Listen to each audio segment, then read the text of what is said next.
Hi, I'm Rick Kaler. Thanks for joining me. Are you a workaholic or are you someone who works hard at what you love to do? And does the distinction really even matter? As a recovering workaholic who loves what I do, I have to say that it does. Even though workaholism is generally considered a mark of success and rewarded with praise and pay raises, it is an addictive behavior that often has destructive consequences. In our co-authored book, Facilitating Financial Health, my co-authors, Brad Klontz and Ted Klontz, and I include workaholism as a money disorder. Workaholics turn to work for relief from emotional pain in the same way alcoholics turn to alcohol or compulsive gamblers turn to the gaming tables. In a 2019 study of 2,000 employed Americans done for the Vision Council, 48% of the respondents said they were alcoholics or workaholics.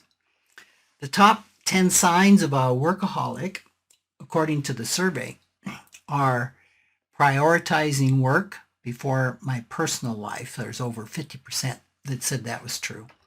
Worrying about work on a day off, another over 50%.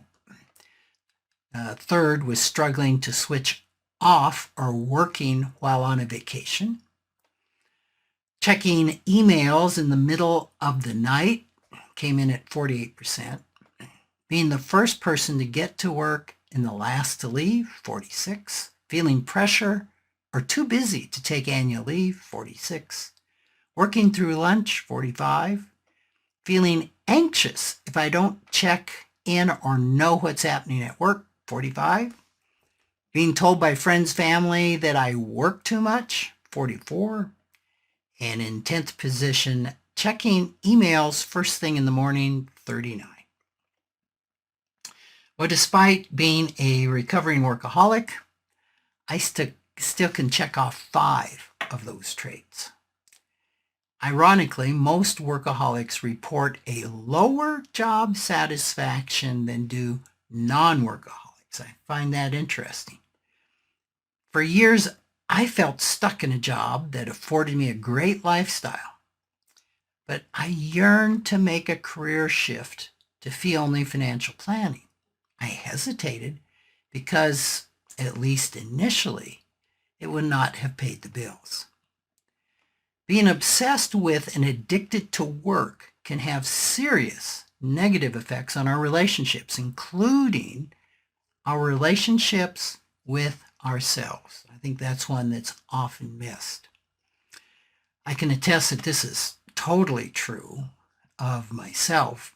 30 years ago, I routinely worked 80-hour weeks.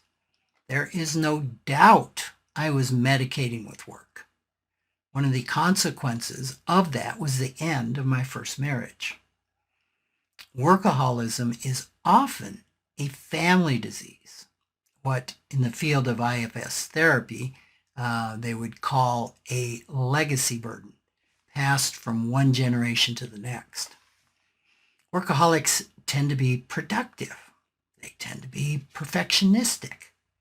And they also tend to have feelings of inadequacy, anxiety, and depression. Research has found that workaholism is associated with having a higher income. I guess that's not surprising. But it's also associated with higher levels of revolving credit. Interestingly, it's often tied to both money avoidance and money worship scripts. We've covered those, or I have in previous articles and some podcasts. Like so many other money disorders, we find that workaholism is not really about the money. So what underlies workaholism? I would say emotional pain, commonly resulting from unresolved childhood trauma or wounding from physical abuse, verbal abuse, or neglect.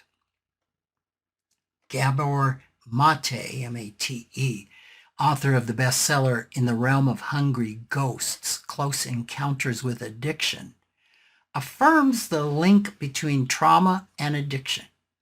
He says, I think childhood trauma or emotional loss is the universal template for addiction. It's just impossible to understand workaholism without asking what relief the work addict finds or hopes to find in work. Workaholism, like other addictive behaviors and destructive money beliefs, can be rewired and changed. The first step is to acknowledge it, not as an indicator of success or a trait to be admired, but as a disordered behavior. That can be really hard for a workaholic. But it's then that you can begin to heal the underlying trauma and change the behavior. Today, I still focus a great deal on my work. Does that mean I'm still a workaholic? Well, I don't think so. I'd be open to that, but I don't think so. I do a job that's greatly satisfying, that I love, and that, on most days, feels like play. Thanks for listening.